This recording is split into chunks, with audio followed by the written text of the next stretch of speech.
Hello and welcome to Moderate Fantasy Violence, a podcast about pop culture and the world around it. I'm Alastair. And I'm Nick. And in today's episode, we will be reviewing Spike Lee's new Netflix film, Da 5 Bloods, and The Ludocrats, a new comic from Jim Rossignol, Kieran Gillen, and Jeff Stokely. But before all of that, Nick, do you have anything to recommend to our listeners? Well, describing it as something to recommend might be incorrect, as I imagine most of our listeners are at least aware of this. But yeah, I watched the new film release of Hamilton, the musical by Lin-Manuel Miranda, which of course went up on Disney+. And yeah, again, it's one of those things where I have to say, uncontroversially, that's quite good, isn't it? I have seen it live. I saw the London version last year. Time's really lost all meaning, but I think it might have been last year. But yeah, this of course is the musical history of Alexander Hamilton, a man who once upon a time was kind of the lost founding father who didn't get as much credit as the rest, and now, thanks to this musical, is probably one of the only founding fathers a lot of people actually have any detailed knowledge of. Yeah, in one way, Lin-Manuel Miranda has probably achieved his mission with this musical. On the other hand, he can probably change a few of the lyrics now. Yeah, I also watched this when it was premiered yesterday, and yeah, it was great to see the original Broadway cast performing the songs. Obviously, the most famous and iconic iteration of Hamilton, you have Lin-Manuel Miranda himself, obviously in the role of Hamilton, and other people including Daveed Diggs, who we discussed on the podcast last week, in the dual role of Lafayette and Thomas Jefferson. So yeah, that was good to see. Yeah, seeing Daveed Diggs in his iconic Hamilton role really didn't do much to change my mind about how much they wasted him in that Snowpiercer show. It seems like he has more to offer the world than just sort of morosely staring at stuff. I don't know. Yeah, you can see really how talented he is in Hamilton, and yeah, how they didn't really give him too much to do in Snowpiercer. To be honest, I haven't watched that many recordings of musicals in my life, but I liked this one fine. I liked the way there was almost no sense that the audience was there, to be honest. Like, I thought maybe they'd do some like shots of the audience loving it, but there's like one shot in the entire film which I actually noticed a member of the audience holding their hand up, possibly just to get in the way of the cameras, and on that it's like, oh wow, apart from when they clap after the songs, I'd always entirely forgotten you were there. It is just entirely tight on the actors, and it's very much, even though you're obviously aware it's a musical because it's like on a set, it does quite a good job of turning it into a movie, you know, lots of close-up reaction shots and stuff. Yeah, it was really well put together. My partner made a good point that I'm now just going to steal for the podcast. Yeah, on this film version, obviously, you can really see like the facial expressions and like how they're emoting, which is harder to see when you're in the audience, I guess, unless you've got like front row tickets or what have you. How pained Lin-Manuel Miranda looks during, say, Hamilton spoilers coming up.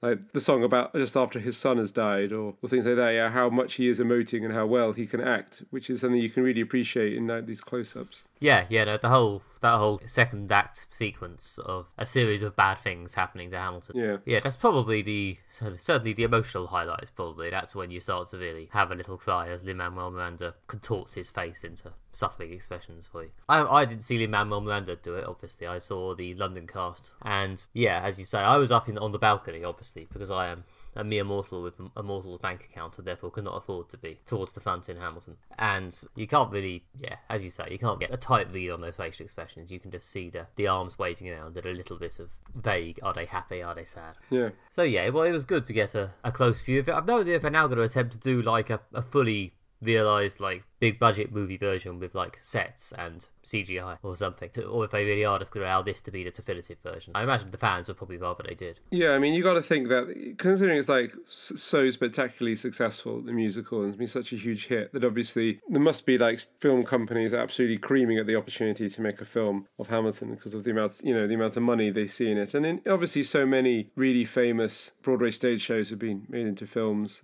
like Chicago is one that like comes to mind. Yeah, huge numbers of films, obviously, and things that aren't musicals, like we discussed recently, like Streetcar Named Desire, obviously began life as a play. A lot of 12 Angry Men, obviously there's a huge history of plays being turned into films and musicals, and yeah, with varying degrees of success. I mean, so not all the recent ones are like wildly credible, are they? I mean, no. Obviously Cats was widely divided, and yeah, they did Les Mis a few years back. I don't remember that being seen as massively successful. No, I think I didn't see the Les Mis. I think a lot of people said they cast some people who didn't have great singing voices in some big roles. Obviously, yeah, there was like the film version of The Producers musical. Oh yeah, that was okay. I guess. I can't think of any one that was like a huge like knockout of the ballpark hit and everyone thought was really, really good. Like again, it must be when I was a teenager, so this could be like 15 years ago. But yeah, the film in Chicago I seem to remember being quite credible, and it netted some Oscar nominations for Renée Zellweger, Catherine Zeta-Jones, and Richard Gere. Since then, I can't think of like a musical to screen adaptation that has been a huge success. Certainly not a high-profile one. Yeah, I mean, maybe they'll give this a cinema release or something just for the, I don't know, the prestige. I saw they were going to release this like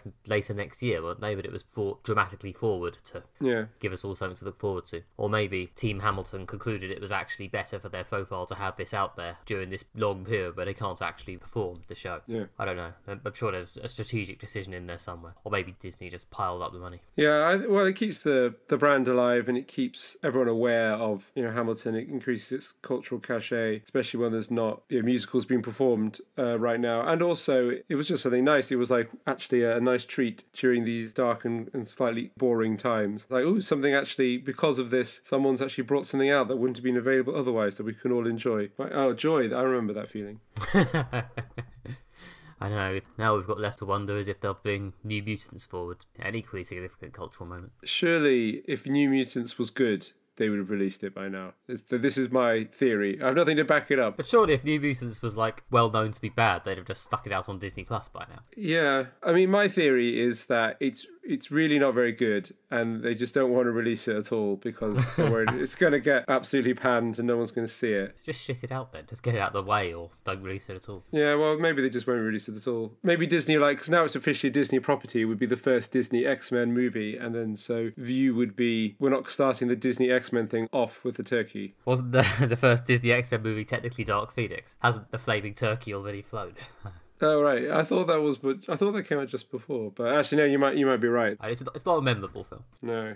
But yeah, I assume based on the fact there's almost no films available right now, no new films, and a lot of stuff that I assume would have got cinema release is going straight to Netflix or other places, means that anything new coming out seems to be getting maybe more attention than it would ordinarily when there was a full raft of cinema and streaming releases. So surely they could have cashed in on that with New Mutants to some degree. Yeah, as I think I've said on this podcast before, but yes, I think they'd have probably got more attention for New Mutants if they stuck it out as the one new superhero film you're getting for this quarter, rather than waiting to the cinema reopens and it has to compete with what will end up surely being the entire of the year's big releases crammed into about 3 months. Yeah, I don't think New Mutants is going to do well when it's released in the same period as Tenant, Black Widow, and Wonder Woman 1984. No, probably not.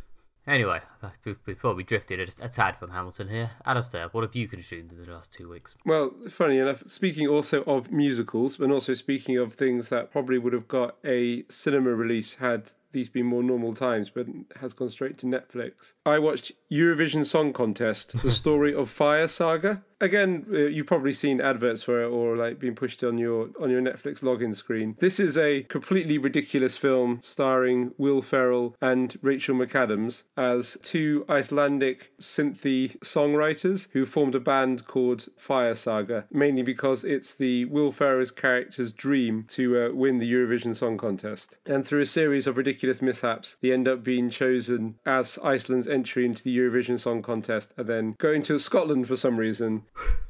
Where the Eurovision Song Contest is taking place, where they meet other artists, have ridiculous, very, very silly adventures, and obviously sing a lot of ridiculous, very silly songs. And it's just really silly and funny, and I think we need a bit of silly funniness in our lives right now. This is basically a sort of semi-parodic, inspirational sports/arts movie, isn't it? Yeah, it's very much the, I mean, the original fact is that it's Eurovision, I suppose, which is not really seen on screen. Americans must find it deeply confusing. I am kind of interested to see what was the thought process that led to an American studio and largely American stars going, let's make this movie about the fucking Eurovision Song Contest. Well, what I've heard, and I suppose this is just from Twitter stuff, so it might not be true, but I'm just going to repeat it anyway, is that this has been, if not a passion project, but something Will Ferrell has sort of spearheaded. I know he wrote it as well as stars in it, and apparently Will Ferrell is a big fan of the Eurovision Song Contest, and I can see that Will Ferrell with his sense of humour finds the ridiculousness of Eurovision really entertaining. I don't know on some level, but considering Americans take their national identity so seriously, I can imagine that Eurovision is probably quite refreshing to Americans. Everyone just been taking their national identity in a really silly, over-the-top way. Like, being camp about their national identity doesn't seem very American. At least not in a knowing way. Yeah, I guess I wasn't sure if Eurovision was going to be one of those, I guess, sort of weird, quaint international traditions which the Americans just look at other countries for and go, aren't they strange, with their camp song contest and they're eating snails. Yeah. Even if you don't know Eurovision, and I assume most of our British listeners do, but even Americans, like, it is just a silly, like, funny thing. Like, it's, again, like, it follows the template of the inspirational sports or, arts movie of, like, there's a contest, they line up the rivals, they're going to win, they have setbacks, they have breakthroughs. It's not really doing something, like, hugely original in that regards. It does have probably one of the best things in the film is Dan Stevens of Legion fame plays the Russian entry to the Eurovision Song Contest, who's their kind of the favourite and, like, their big rival. And he is brilliantly silly as well. And also Pierce Brosnan is excellent playing the Will Ferrell character's disapproving father who thinks all this Eurovision stuff is silly and he shouldn't do it. Yeah, Pierce Brosnan being ridiculously handsome is very funny. But yeah, it's just really, really silly. There are a few bits which obviously, like, nods to, like, famous Eurovision people. Like, there's a big song and dance number in the middle of the film which will just kind of focus, like, a lot on moments of people coming out of the background to do a line or a bit of dance. And although I'm not a huge expert in Eurovision, I recognised some famous recent winners, like a recent Austrian winner and a recent Israeli winner. Basically, I recognise winners from Eurovisions I'd actually watched recently because I don't watch every year. There was a lot of knowing cameos at various points. I was like, that's probably a Eurovision person I'm supposed to recognise if I was a huge Eurovision buff. But to be honest, there's not really enough of that to derail your fun. It's not just a constant stream of in-jokes, but there are obviously, as with anything like this, there's a few knowing cameos. Any sign of Jedward? I don't think so, actually. I was surprised he didn't actually turn up. There might have been. I would recognise Jedward. I'd have recognised Jedward. Oh, Graham Norton, though, gets a cameo, which is good. I guess Jedward aren't as big a part of Eurovision lore for everyone. They've represented Ireland, for 2-3 years in a row, and then just buggered off again. I don't think they were quite silly enough to make an impression in Eurovision. You do have to go really silly, I think, to be remembered. Yeah, sure. I guess Jedward are only silly by X Factor standards, and X Factor, it turns out, is quite boring.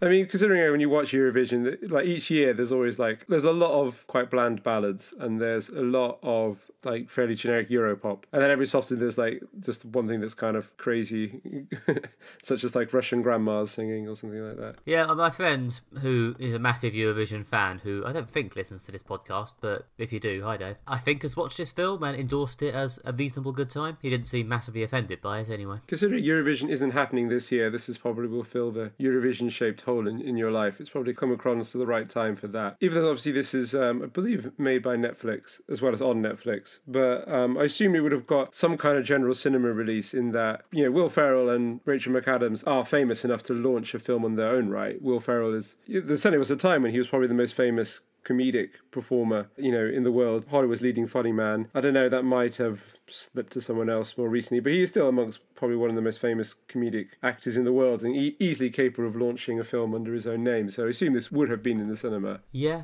it feels very much, to be fair, like the sort of film that Netflix would do well of just having on Netflix. Like, it's the sort of thing you maybe can't be bothered to go to the cinema for, but you do want to just put on at home because it's stupid. Absolutely, actually. That's a very good point. I don't think I would have watched this had this been a regular slate of films this year, or a regular summer of films. I mean, maybe, it's funny and enjoy it, but it's not, like, so amazing that I can imagine this being the talk of the town the way that, Uncut Gems was, or Portrait of a Lady on Fire, or Little Women, when everyone was saying, no, you got to go see this, it's brilliant. I've been trying to make an effort this year to see more art house and independent films.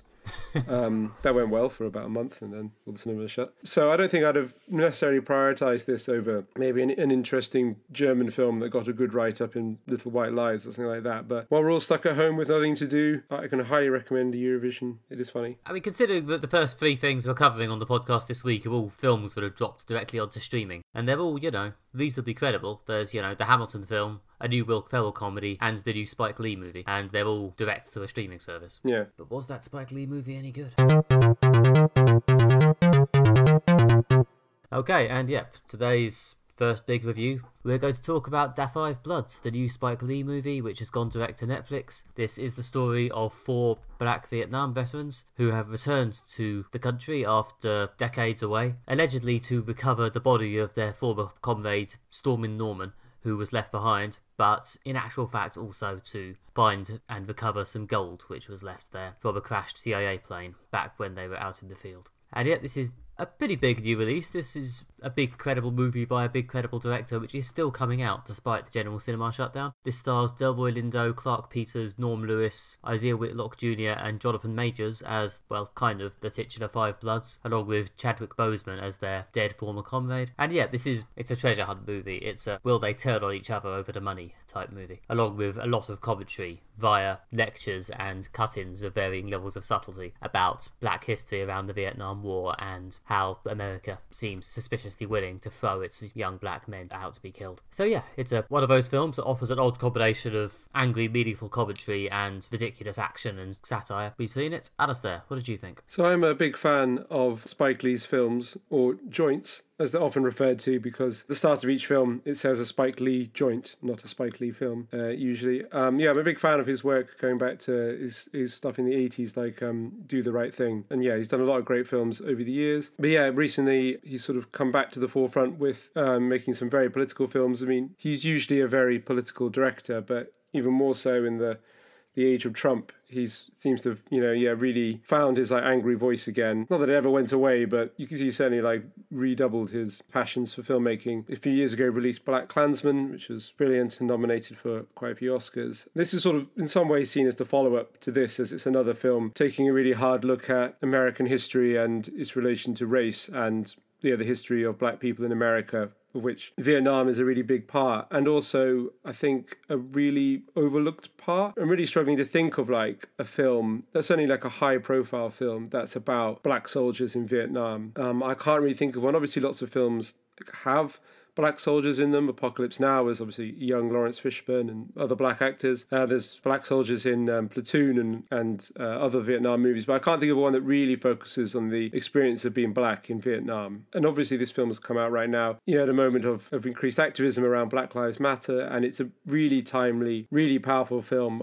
I thought it was excellent. I mean, it's got all the stuff that I really like from Spike Lee, how it weaves in documentary footage, it makes a point in a really strong way. It's really got something to say. It's got some excellent performances. I thought Delroy Lindo as Paul, so probably amongst the Five Bloods, one of the ones that the film focuses on more, his son's a major character and things like that. I thought he did an amazing performance. Chadwick Boseman's excellent as well, and as well as being a really political and film with a message, there's just some great scenes, some excellent dialogue bits. There's a scene, I'm trying to avoid spoilers, there's a scene involving a landmine that is absolutely phenomenally tense. So yeah, I mean, this is Spike Lee firing on all cylinders. Yeah, I really liked it. Yeah, I by contrast have not seen that much Spike Lee. I've not even seen that many classic Vietnam War films, to be honest. But yeah, no, I also really enjoyed this. It's definitely very didactic. I don't think Spike Lee's obviously not trying to subtly get his political point across. He just, as you say, he cuts in a lot of archive footage, he puts captions or voiceovers down, he often has the characters themselves just more or less straight up lecture the audience about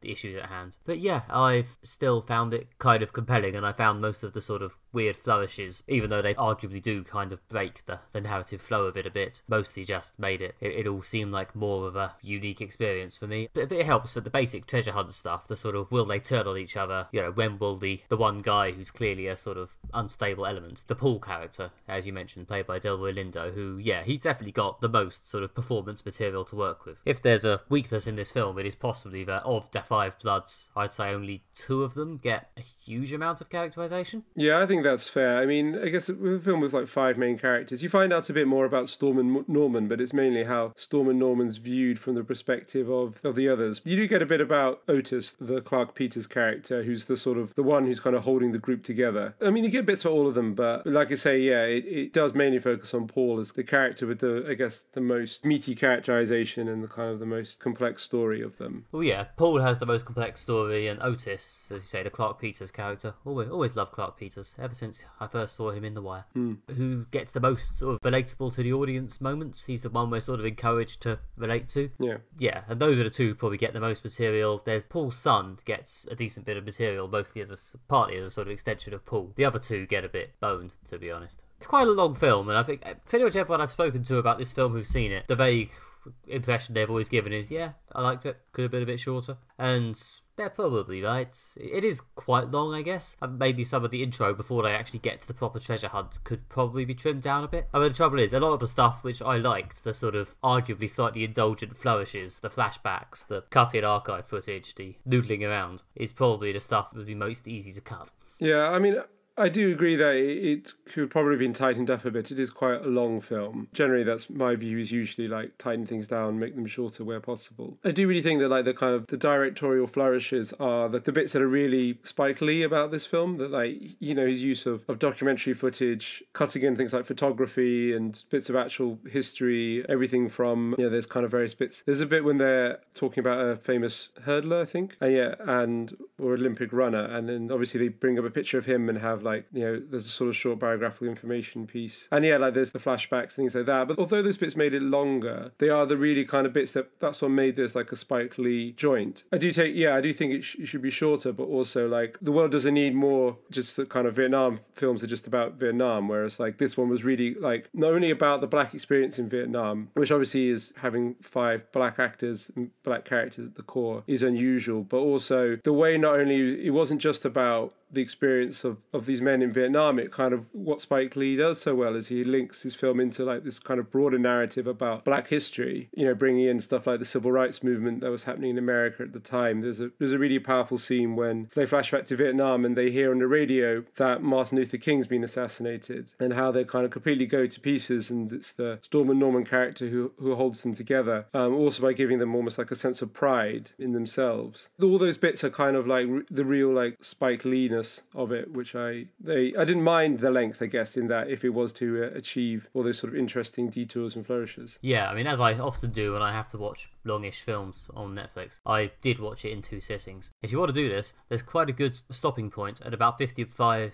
minutes when they actually go into the jungle. The film just sort of fades to black and then comes up again. And yeah, if you want to just watch the first hour or so and then the last hour and a half, that's quite easy. Oh, cool. It's good it provides that sort of break at that point. A rare bit of practical advice from the Moderate Fantasy Violence podcast. Yeah, obviously, I too like all the flourishes. I liked there's some sort of messing with aspect ratios on the flashbacks. I think it's meant to be modelled after a sort of classic, slightly brainless, shooty action movie style in the flashbacks. So it sort of shrinks the aspect ratio down to an old school square one and sort of lights it like a straightforward action movie where people just fire guns and scream a lot, which of course goes badly wrong for them by the end. But anyway, I'll avoid the spoilers. I did like how they changed the aspect ratio when they go into the past, because it's a really neat way of like saying like that's the past and this is the present, so you can clearly see. Because one of the interesting things they chose in this film is that they didn't recast the older 4 of the 5 Bloods. They didn't recast them for the younger bit. It's the older actors, you know, as we've mentioned, Delroy Lindo and Clark Peters and the rest are playing their younger selves, and they haven't like digitally de-aged them or anything like that. They've done bits of like makeup and things like that, and their shots were more at a distance. At first I was kind of thought that it is a slightly odd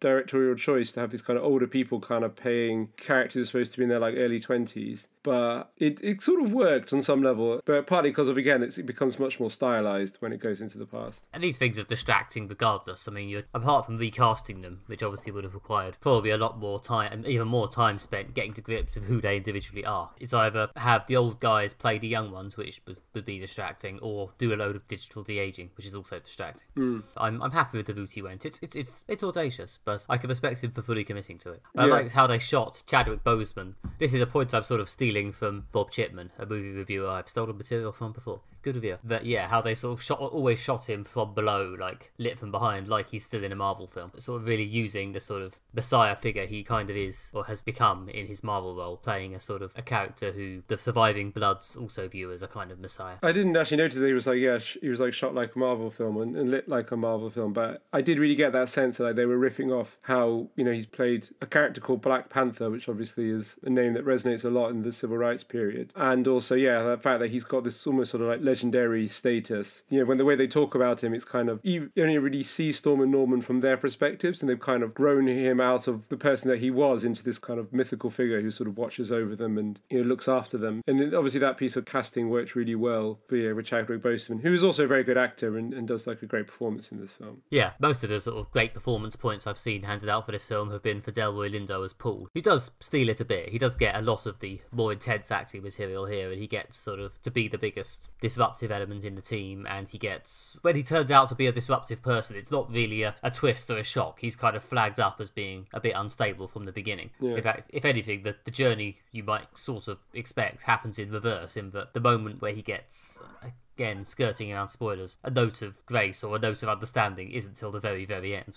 And it's by the point when you've really sort of given up on him, I guess, just assumed that he's going to continue making bad choices and ruining everyone else's life. He gets this very slight moment of, I don't know if redemption is the right word, empathy maybe. And yeah, it's well done, and Delroy Lindo is really, really good in this. I think his performance does help this character avoid slipping entirely into sort of caricature. Yeah, and I think Delroy Lindo does a lot to really humanise the character and make you believe in them. I like the way they flag up that he's sort of a disruptive element or not quite, I don't know, not as harmonious part of the group as the others. Really early on is that he starts an argument because he says he voted for Trump and wants to build the wall. And I was like, ooh, red flag right there. Yeah, I know. I did sort of think, okay, I'm pretty sure this director is not a Trump fan, so I'm going to take the fact that he's just flagged this dude as a Trump voter to be bad.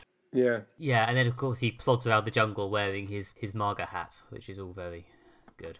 Yeah, again, it's like they're putting a red flag on that, so you pay attention to it as the audience. Obviously, the previous film Spike Lee made, Black Klansmen, which is a film about David Duke and the Ku Klux Klan, and an unlikely true story of a black policeman who infiltrated the Klan. It ends with, obviously, going into sort of documentary mode with like bringing the story up to present day with footage of the Charlottesville Unite the Right rally and the real David Duke endorsing Donald Trump and things like that, to really make a comparison between the sort of the racism of Duke and people from like the sort of the 1970s and then bringing it through to today. Again, I like this film had that same sort of message at the end. Like at the end it goes into much more into like kind of documentary footage. There's a bit on the end there where it uses documentary real footage to really hammer the point home. I spoke to someone I watched a Black Klansman with, and they said that they thought it kind of lacked subtlety, and I kind of think that's sort of beside the point, in that what I like the most about a Spike Lee film is that he really has something to say. And some of the films he's done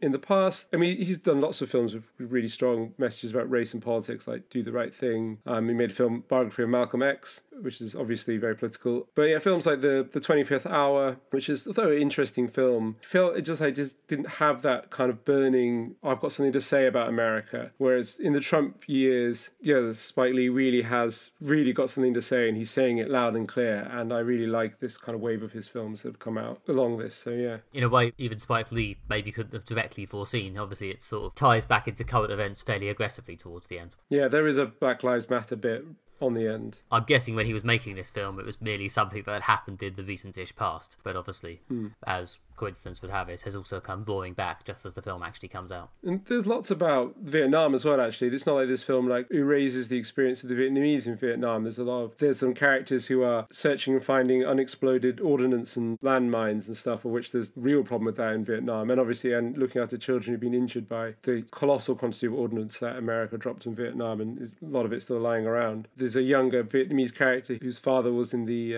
fought for the South Vietnamese in the NVD, I think it was, the South Vietnamese army. And there's various other characters at some point who kind of bring the Vietnamese experience through. Even though this is primarily a film about black soldiers' experience in Vietnam and how that relates to American history, it does also kind of tell the other side of the story a bit about, the history of Vietnam itself. The war is often a lot of time referred to as the American War, which is what the Vietnamese call it, rather than the Vietnam War, which is what we in the West kind of more know it as. Yeah, I don't think it gets into the other aspects of Vietnam as well as it gets into, its specific points of interest, like the American angle and especially the angle of the black soldiers involved. Like, I think a lot of the Vietnamese characters are pretty two-dimensional. But in pretty much all the Vietnam War media I've ever consumed, which, full disclosure, a lot of these things are Garth Ennis comics, which involve the Punisher.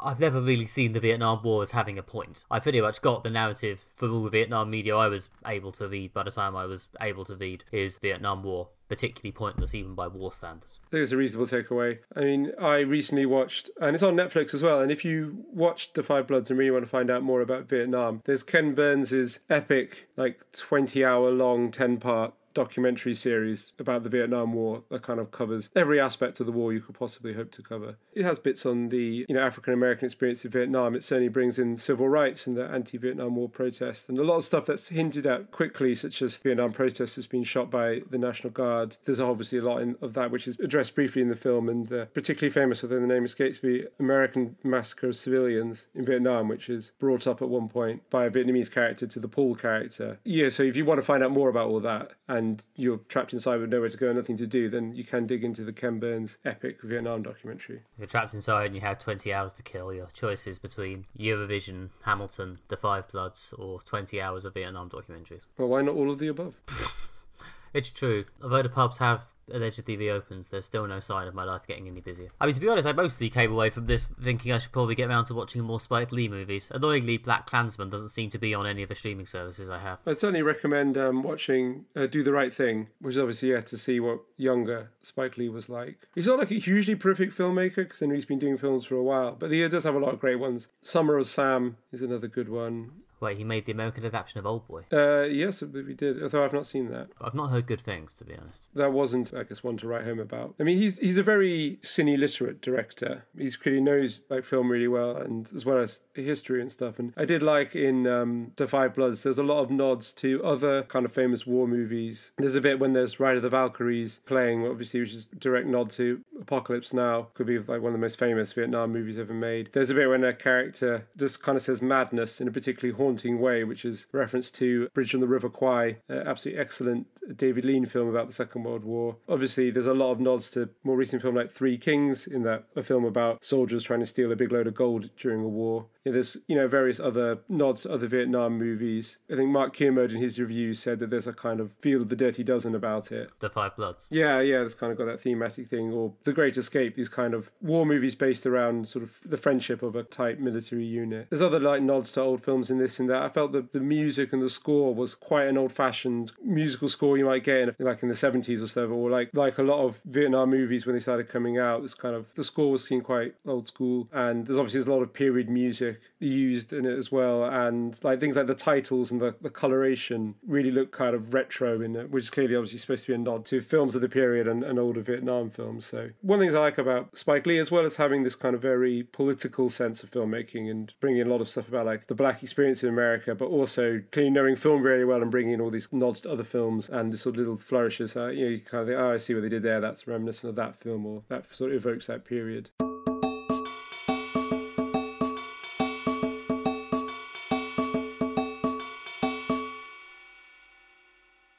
Okay, and now, second up today, we're going to talk about The Ludocrats, a new comics miniseries written by Kieran Gillen and Jim Rossignol, drawn by Jeff Stokely, coloured by Tamra Bonvillain, and lettered by Clayton Cowles. This is basically it's an absurdist comedy about the Ludocrat aristocracy, Baron Otto von Hades and Professor Hades 0K, who are dedicated to having fun. Well, they live in a world which is seemingly dedicated to celebrating fun and ludicrousness, with a series of wacky cartoon characters and summarily executing anyone who threatens to be boring. It's a very much a joke, stupid thing style of comic, with all these stupid things being rendered in lovely bouncy cartoon style by Jeff Stokely. So yeah, we've read the first 2 issues. Alastair, what did you think of this? Yeah, so when we chose to do this, I didn't know much about it, and for some reason I thought this was a comic about ludicrous bureaucrats.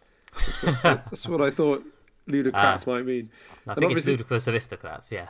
Yeah, when I started reading, I was like, oh, ludicrous aristocrats, that makes more sense. It's not the sort of Kafka novel that I thought it would be. In that sense of this being a comic about ludicrous aristocrats, it didn't disappoint. It is completely ludicrous. It's very funny, I guess is the main thing to take away in that. And I did laugh quite a bit at it, which is, this is squarely aiming for the funny bone as a comic, which is different to a lot of the stuff we've covered recently, especially when doing comics. But I did like it because I thought it is just very funny and very silly and really, really over the top. Yeah, I think it's especially the art, by Jeff Stokely Louis and the others you mentioned is, I think, the real selling point in there. It's bringing that script to life must have been the challenge, but it looks brilliant and all the jokes are vividly realised, which is what makes it hilarious. Yeah, I think we possibly, because a lot of our comics reviewing is guided by my personal taste, we tend to end up covering a lot of comics that are quite story-focused and quite heavily written, whereas this is a comic which does primarily exist to let Jeff Stokely draw ridiculous things, I think. Like, a lot of whether this succeeds, stands or falls, or whether Jeff Stokely can make this massive monster or this silly-looking ludocrat creature or this bit of cartooning work.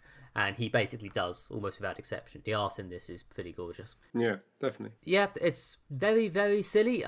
Just from a personal taste perspective, I possibly did come away thinking it would have been nice to feel there was a bit more of a plot. But on the other hand, the fact that it's ludicrous obviously defeats the point of having a plot. And the sheer volume of silly things happening does stop it ever being boring, which is very much their point in life. It is admittedly hard to say a huge amount about it without just describing the ridiculous contents, but yeah, ignoring my childish desire for plot and narrative, I did occasionally think it could do with a couple more jokes that really made me laugh in a that's genuinely funny way rather than a that's just stupid way. I don't know why. Maybe there was just, my personal taste in comedy leans more towards the heavily scripted joke rather than the that's just silly joke. But yeah, it's definitely embracing its own silliness. If you're here for silliness, it's silly. Yeah, I mean, there were some bits that really made me laugh, like the first issue mainly takes place around a wedding, and like specifically the party after a wedding, and there's a sort of announcer reading out these like ridiculously long, very silly titles for each character, which I thought was very it's just really well written. I mean, they're long and really silly, so I can't possibly remember one off the top of my head. But the ridiculous and silliness of the titles just really made me laugh a lot. So that kind of humour, which I felt there's some really interesting like wordplay I felt in how the titles were written. Yeah, actually, one of the best jokes in the first issue was probably the bit where the announcer reads out a whole ridiculous title, his royal empty ludicrousness, the anti-pope or whatever it is, ... is not here. Insert excuse. Yeah. Yeah, the hyper pope. Yeah, the hyper pope. The hyper pope is not here. Yeah, that for some reason that particular bit really tickled me. So yeah, it's very much high density jokes. It's just if one silly joke doesn't land, there will definitely be another one within the next couple of panels. So yeah, this sort of operatic commitment to the bit of total stupidity is admirable. Yeah, I've read interviews and stuff with Gillen and the Signal talking about writing it, and I think it sounds like there's very much a sort of back and forth process of trying to make each other laugh. It's basically just two of them, longtime friends, messing around, playing this sort of game, and then sort of compiling it into this sort of script. It's possible it might have been one of these things, but it's almost more fun to work on than it is to read. But it is still good fun. I mean, I can see how that would work in producing funny material, or at least material that those people found funny. My big question with this is that, like, how long can they sustain this kind of volume of humour for? I mean, there's a rough plot to each issue has a story. Like the second one is a prison break sort of storyline. They've got to rescue a character called the Steam Judge, who is mainly a big steam train, which is quite funny, from a giant caterpillar that kind of caterpillar that's the size of sort of a skyscraper that kind of romps around eating things. That's also kind of someone's built a prison inside. I mean, that is a sort of Ian M. Banks level of imagining weird shit. I mean, it's only a 5-issue miniseries, so they don't have to keep it up for that much longer. Oh, right. I didn't know that. I thought, is this going to run for 20, 30 issues? 5 issues and out, apparently. Yeah, okay, I can see that actually really working then. Yeah, they could certainly do this for five issues, yeah. And I guess the plot there is a plot, and it will, I guess there's a relatively simple one that will play out over these 5 issues. Yeah, it's very just moving through the set pieces. There's a lot of quite good cartooning by Jeff Stokely as well as drawing the sort of weird shit. He's very good at the sort of character expression. There's a bit which for some reason, and this is aptly enough completely ridiculous, there's a tiny bit in issue 2, a panel where they're talking about how they're going to get into that giant caterpillar you mentioned, how they're going to infiltrate it. And the professor character said they can't go in through the mouth, and then the other guy, the Baron, says, oh, so does that mean we're going, and then he sort of bends his hand around himself and points up his own bum.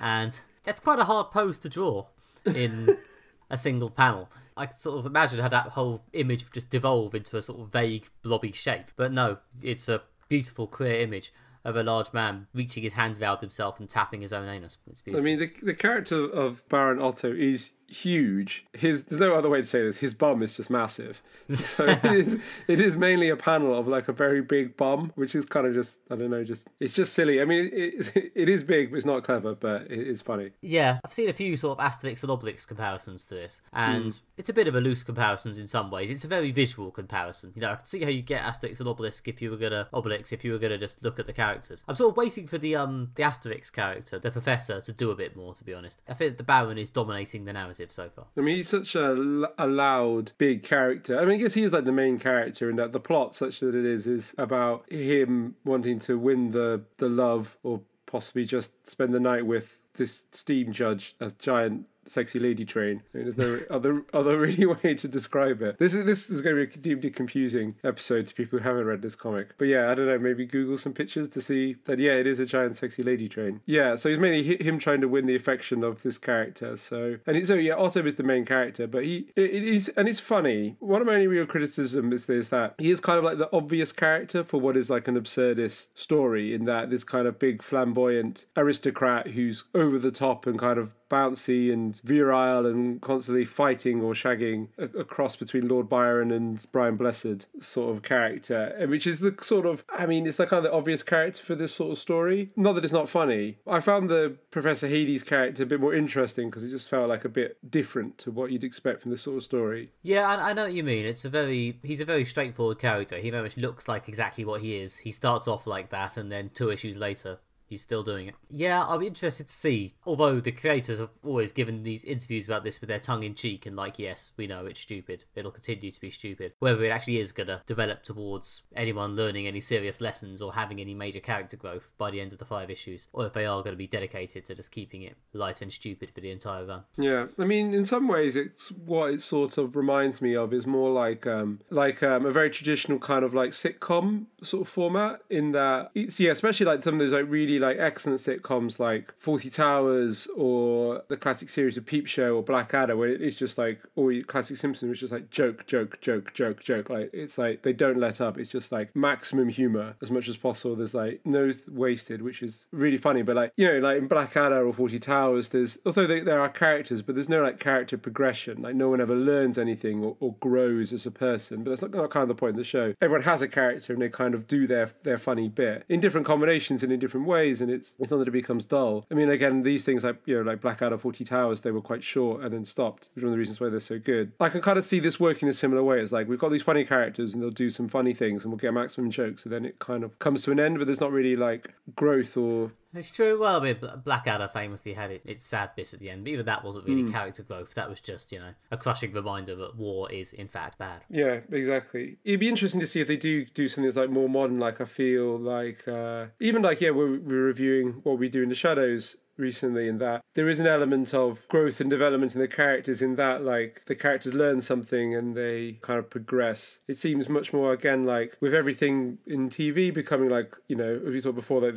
the drift to arc plot, how the kind of from Buffy onwards, this idea of like telling these big story arcs is kind of even like bled into the sitcom, to the sense that like even something that's just situations are created to create humour, we still want some sense of character progression, people learning, people growing, you know, characters in motion, which again, this, I mean, it's kind of hard to tell after 2 issues. I mean, like, this doesn't necessarily have that, because it might just be, yeah, like I say, and it'd be a bit different actually to do something old school that's just like, no one learns, no one grows, they're just silly characters and they do funny things. And it's not that they're not deep, it's just there's not that sense of a character in motion. Yeah, so, yeah, I mean, you're right, yeah, of these first 2 issues, they are very much silly sitcom characters who are doing their single thing. Oh, yeah, I definitely want to keep up with this, because it's just really funny. What I really liked about this is the kind of imagination of it. Probably a lot of that comes from the writing of Jim Rosignol and Kieran Gillen, but I can imagine there's also the creative process would involve like the artist, and Jeff Stokely's art obviously is essential to this. But it really is very imaginative. The weird caterpillar thing, which I can't say its name because it's got a hugely long, silly name.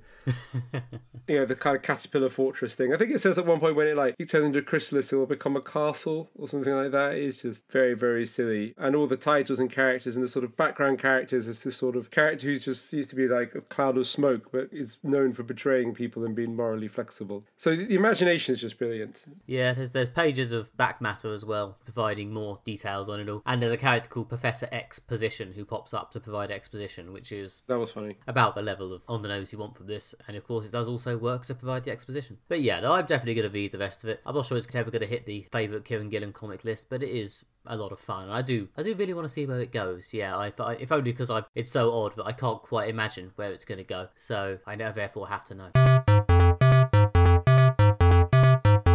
That's all we have time for today. If you have enjoyed this episode of Moderate Fantasy Violence, then please subscribe in iTunes or in your podcatcher of choice. Whilst you're there, please leave us a review, as it helps other people find out about the show. If you want more from us, you can visit our website, where we're moderatefantasyviolence.com, where you can listen to other issues of the podcast, bonus audio clips, and short written pieces by Nick and myself. And if you want still more from us, you can follow us on social media, where we are MFV Podcast on Twitter, or just Moderate Fantasy Violence on Facebook, which I know has had a hideous redesign to make it look more like Twitter. And you can also follow me on either Twitter as NickMB, or on the horrible new Facebook, where I believe I am Nick Bryan Writes, my sort of likey page, or you can go to my website at nickbryan.com to find out more about my various bits of writing. There really should be some comics soon. I'm starting to see some serious art. There might actually be news. Stay tuned. If you want more from me, then you can follow me on Twitter, where I'm at Alastair J.R. Ball, or you can get more of my writing at redtrainblog.com. Join us next time on Moderate Fantasy Violence, when we will be reviewing the third series of Netflix's German-language sci-fi show Dark, an absolute personal favourite of mine, so I'm very excited to get stuck into the third and final season. We'll also be reviewing the film adaptation of Old Guard, which is a comic we reviewed a while back, so yeah, we'll be seeing what that looks like in cinema form. We'll see you in 2 weeks' time. Thanks very much for listening. Goodbye. Bye.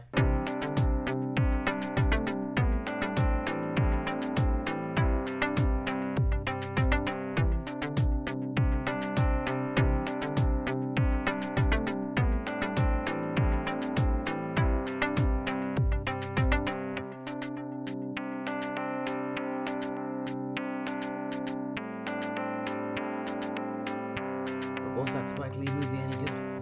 Find out next. After these commercials. We don't do commercials. We're not that successful. I'm not making a series of hilarious commercials. Sorry, I don't have the time.